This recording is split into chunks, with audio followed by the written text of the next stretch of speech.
In this video, I'm gonna go ahead and open up my pool filter. I'm gonna clean it out, and if you decide to change it, the process is still the same. Keep it simple and just mow. This is the type of filter I'm dealing with. You can see it's a Jandy pool filter right here from the Zodiac Pool Systems. It's model number CV460, and more importantly, down here, replacement cartridge part is right over here. So whether you decide to change the cartridge or just clean it, this process is gonna be the exact same. So here are some tools you're gonna need. You're gonna need some type of rag. You're also gonna need a 9/16 wrench or a socket wrench. I don't have a socket that's 9/16, but I have this tool right here, so this will definitely do the job. You may or may not need a pipe wrench, just depending on how tight they decide to screw one of these caps here. You'll see later in the video what I'm talking about, but hopefully you won't need that. But if you do need it and this is your first time changing the pool filter, you may need it initially, but after that you just hand tighten. You'll also need a hose in order to clean and wash down the filter. If you're changing the filters, you won't need this to clean the filter, but you'll still need the hose in order to clean the bottom portion of the holding tank. First thing you want to do is put your pump into service mode, but even better, it's more safer to just turn off the power completely. That way you don't have to worry about anything coming on inadvertently. Next thing you want to do, you want to go to the pump and just open this knob right here. This is going to let all the air escape in order to depressurize this system. You're going to hear a hiss of air coming out initially, but once it stops, it's safe to work on it.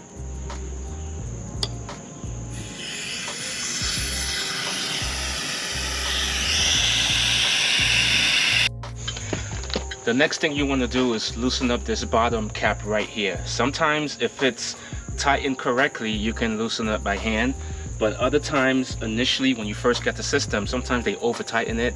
This is where you'll need the pipe wrench.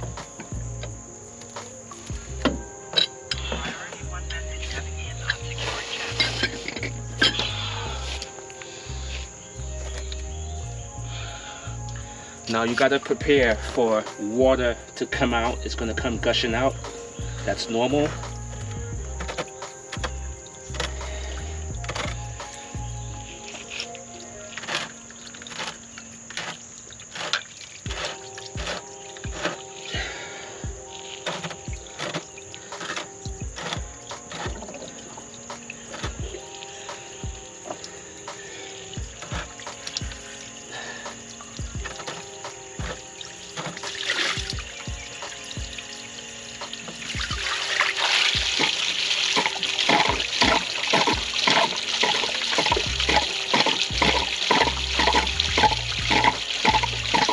What I like to do is take the hose and just lightly water the area where the pool water is going to be running off to.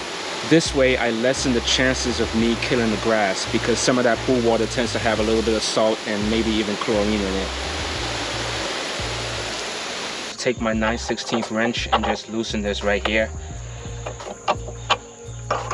I want to loosen it just enough where I can start to hand loosen it.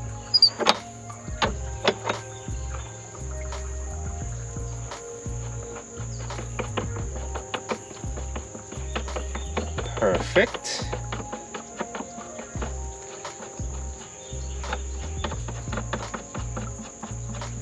And once you back this out just enough, you should be able to pull it out. There you go. Set this aside in a safe place. I'm going to pry open this belt right here. It might take a little bit of work to get it open. There you go. And just pull this straight off.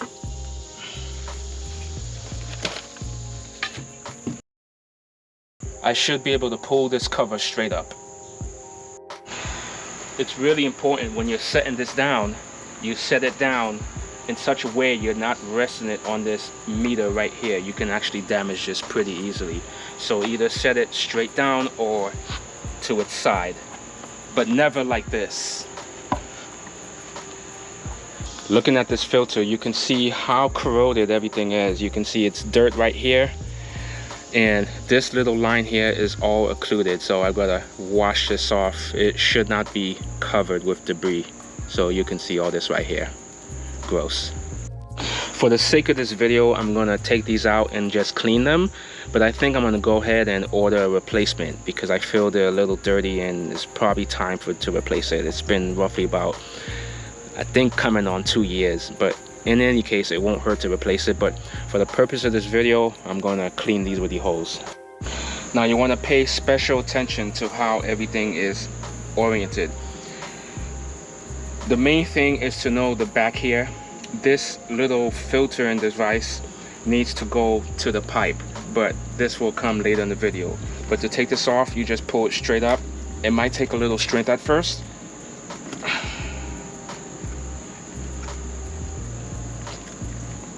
But take your time, work all around it,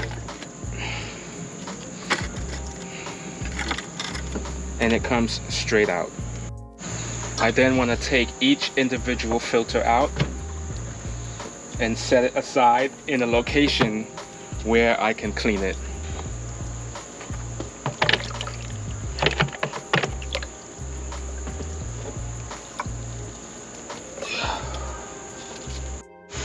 Located at the bottom here, you have this little rack. You also want to take this out and prepare to clean it. From here, I'm going to take the hose and just spray all along the inside and along the bottom of this cover.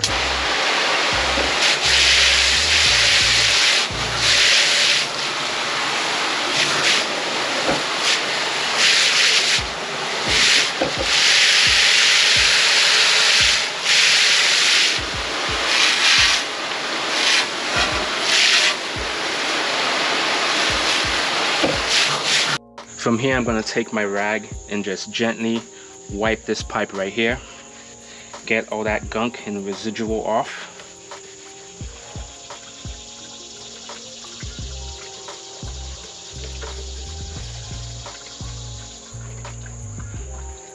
Do the best you can. You don't have to get it spot clean, but just enough to wipe the gunk off. Pay special attention to this little gasket right here. If it's dirty, wipe it. If it's not, leave it alone. Just make sure it's there before you put everything back in. I'm gonna wipe along the edges here. And if you need to, take off this rubber gasket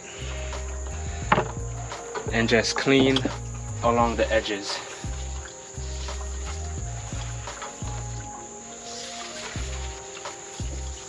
You're going to take your large O-ring and just wipe it down. You can also rinse it and wipe it down if you need. Then I'm going to put this back in, making sure it's seated all the way around. If you have some type of special lubricant for O-rings, you can go ahead and put that in. I don't have any right now, but I probably will get some later on when I'm changing the filters out.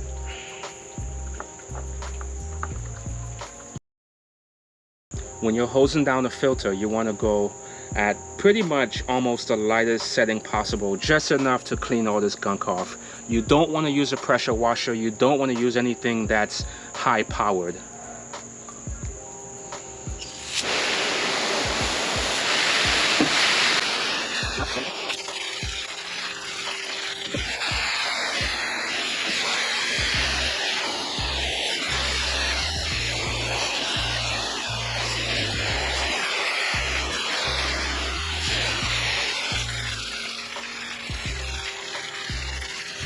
Once you're done with the filters, you want to wash the base of the unit.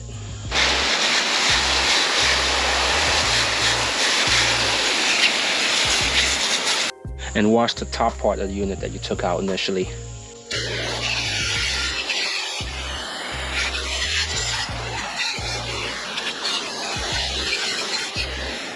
You want to pay special attention to this strainer right here. Make sure it's cleared of any kind of gunk or debris. Alright, easy part is putting everything back together. You want to pay special attention to where the bottom portion of this piece lines up. In my particular case, it doesn't appear to line up in any special way, but I'm going to put it exactly how I found it. Next, you want to seat all 4 filters down.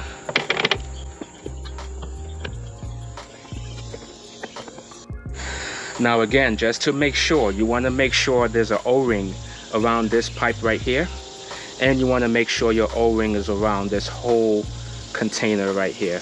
I'm going to take the top piece, line up the holes right into this pipe, and line up all 4 with the filters. You're going to have to wiggle the filters in order to get it lined up, but that's okay.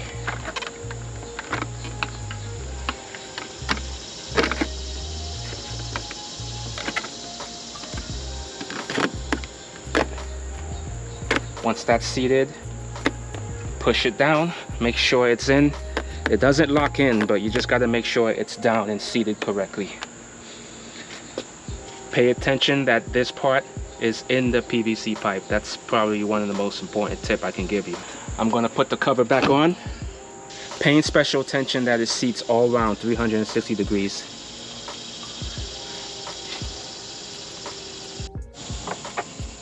Then I'm going to take this, seat it right in. You may have to loosen it a little bit to get it to fit, and then hand tighten it.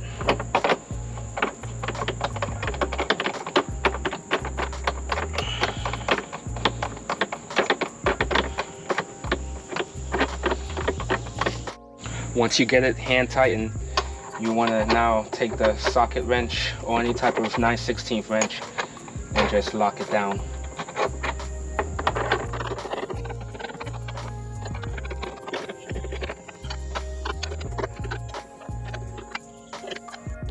You want to get this down tight enough, just enough for like 1/16 of an inch. I did measure it and it came pretty close. I don't have a special tool to measure it, but you want to get it just enough where you have this small little gap in between here. Next thing I'm going to do is put this cap back on. This time I am going to just hand tighten it and not use any type of special tool. Hand tighten is the key. You don't want to go any tighter than that. Use 2 hands to tighten it as hard as you can, but that's it. If you're going to do all this work, you may as well spend 5 extra minutes cleaning out your skimmer basket leading up to the pump and your skimmer basket at the pool side. Now make sure this pool valve is open. You're going to go to your electrical box and turn it on.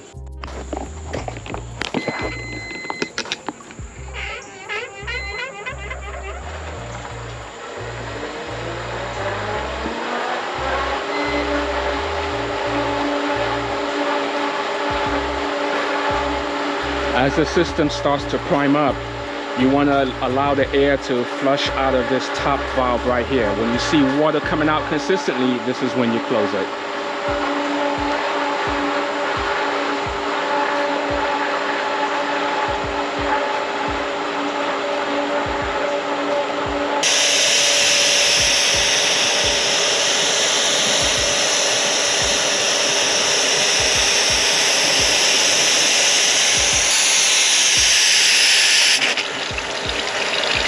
Now that you have the water coming out, you can go ahead and shut it off and you're good to go. With the system up and running, you're going to wipe everything down the best you can, but pay attention for any leaks you may have. Look all around the belt right here, go 360 degrees, just look all under it. If you see water dripping, you have a leak. Also down here, if you have a leak down here, you may have to tighten this valve here. I find the best way to double check for a leak after you initially laid eyes on it is to wait until everything has dried out and then go ahead and assess for leaks. If you see a particular spot is still wet, that tells you you have an ongoing leak that you need to address.